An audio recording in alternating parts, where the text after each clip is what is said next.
como nos enseñó Baltasar, porque cuando nos reunimos así, no solo disfrutamos, también aprendemos a respetarnos, ayudarnos y sentirnos parte de una gran familia.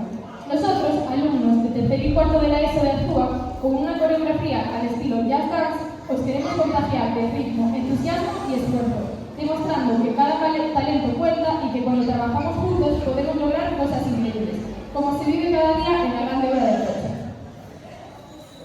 Este inicio lleno de energía nos recuerda que la alegría también educa, que disfrutar juntos es importante y que todos tenemos algo que aportar.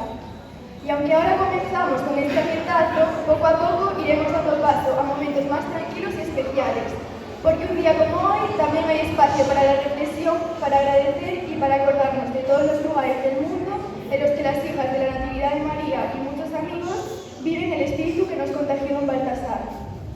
Así que prepararos para vivir esta celebración con ilusión, con respeto y con ganas de compartir y aplaudir, haciendo de este festival un verdadero reflejo de los valores que nos unen.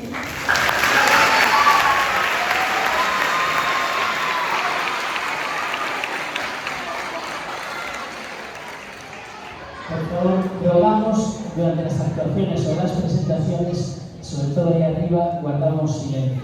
Gracias.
Break your